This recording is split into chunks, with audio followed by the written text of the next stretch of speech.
In the early 7th century, Arabia sat at the edge of history, dry, divided, peripheral, and yet, within a single generation, it would reorder 3 continents. This was not supposed to happen. On this channel, we explore moments where history appears sudden but is never accidental, where outcomes feel explosive, yet are built slowly through systems, discipline, and choice. This is not a story of legends carved in stone. It is a story of how power actually moves. The wars of early Islam are often described as the fastest expansion in history, a religious movement that erupted from the desert and overwhelmed empires. But this story is not just about conquest. It is about why collapse did not come sooner, why older powers failed to adapt, and why a small, fractured society was suddenly able to operate with strategic clarity while its rivals could not. This is not the story of how Islam spread. It is the story of why resistance failed. To understand the wars of early Islam, we have to begin with a misconception. Arabia before Islam is often imagined as chaotic and primitive tribal violence without structure, a land untouched by history. This is misleading. Arabia was not isolated. It sat between the 2 greatest powers of the age, the Byzantine Empire to the west and the Sassanid Persian Empire to the east. For centuries, Arabia functioned as a pressure zone, supplying mercenaries, trade routes, and buffer states.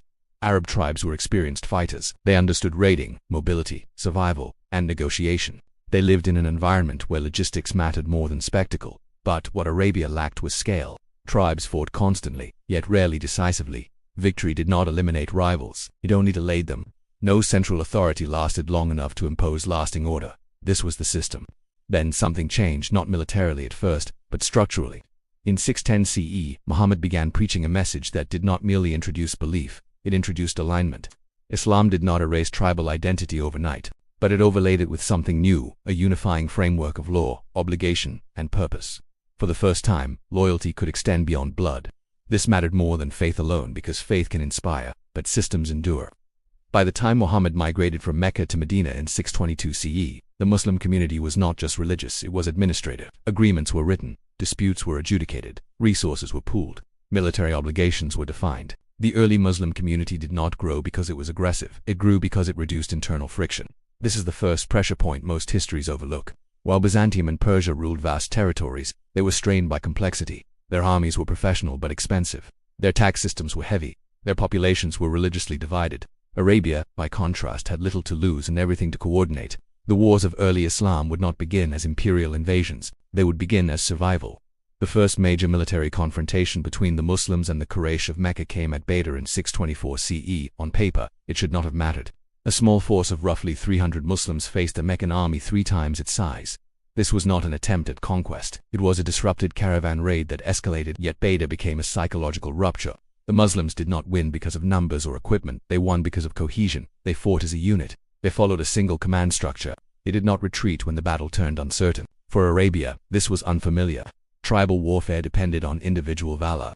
At Badr, discipline mattered more than heroism. The victory sent a message far beyond the battlefield. It demonstrated that unity could defeat scale. But the real turning point came later, not with a victory, but with restraint. After years of conflict, the Muslims returned to Mecca in 630 CE not as conquerors in the traditional sense, but as negotiators backed by overwhelming force. The city surrendered with minimal bloodshed. This decision would shape everything that followed. Because Mecca was not destroyed, its elites were absorbed, its institutions were repurposed. The early Islamic State did not expand by erasing systems, it expanded by inheriting them. When Muhammad died in 632 CE, the movement faced its first existential crisis. Would it fracture like every other Arabian coalition before it? This was the moment when expansion could have ended. The death of Muhammad did not produce unity, it produced uncertainty. Several tribes attempted to leave the alliance, others rejected taxation. Some claimed new prophetic authority. This period, known as the Ridda Wars, is often described as brutal, but brutality misses the point. What mattered was not the fighting, it was the decision to enforce continuity. Abu Bakr, the first caliph, faced a choice. He could allow fragmentation and preserve peace, or enforce obligation and risk civil collapse. He chose enforcement. This was not a religious decision alone, it was an institutional one. If alliances could be abandoned at will, the system would dissolve. So the early caliphate fought not to conquer new lands, but to preserve coherence. Once internal unity was secured, a new problem emerged. The Muslim state had mobilized a large fighting population. Idle armies destabilize societies. They consume resources. They create rival power centers. The solution was external engagement, but not recklessly. The early campaigns into Byzantine Syria and Sassanid Iraq were not grand invasions. They were probes. Small forces tested defenses. They avoided fortified cities. They exploited mobility. They learned. Meanwhile, the empires they faced were exhausted. Byzantium and Persia had just concluded decades of near-total war against each other. Cities were depopulated, treasuries drained, local populations were heavily taxed and religiously alienated from imperial centers. The early Muslim armies did not arrive as annihilators, they arrived as alternatives. They offered lower taxes, local autonomy, religious tolerance within a defined hierarchy. This was not ideological generosity, it was strategic governance. Still, nothing was guaranteed. At Yarmouk, in 636 CE, the Byzantines concentrated a massive force to crush the Muslim advance. If the Muslims lost here, expansion would likely end. The battle lasted days. It was chaotic. Winds shifted, cavalry maneuvered, commanders adapted in real time. What mattered was not brilliance but endurance. The Muslim army did not break. When Byzantine cohesion collapsed, it did so completely. Syria was lost, not because of a single defeat, but because the system behind the army could no longer sustain recovery. The same pattern unfolded in Persia. At Al-Qadisiyah, the Sassanid forces fielded war elephants, elite cavalry, and imperial prestige. They still lost, not because they were weaker but because their system was brittle. Persian command struggled with succession crises, court intrigue, and regional disloyalty. The Muslim armies faced adversity but their command remained intact. Discipline outlasted splendor. By the mid-7th century, the Islamic Caliphate controlled territory stretching from Egypt to Persia. This speed was unprecedented. But it was not miraculous. The expansion worked because it followed constraints. Armies did not overextend. Cities were governed, not looted. Local elites were integrated. The Caliphate did not attempt cultural replacement. It prioritized stability. Arabic became an administrative language slowly. Tax systems were adapted, not erased. Existing bureaucrats were retained. This was empire building without illusion. When mistakes were made, they were corrected. When governors became corrupt, they were removed. When revolts emerged, they were contained with force but followed by negotiation. The early Islamic state understood something older empires forgot.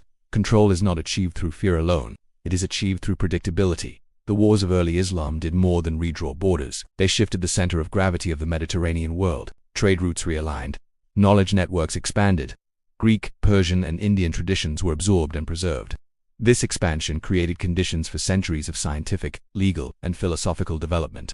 But it also created new tensions. Rapid growth eventually strained unity. Civil wars followed. Dynasties replaced ideals. Yet the initial system endured. The early caliphate proved that belief, when paired with administration, could outperform wealth and tradition.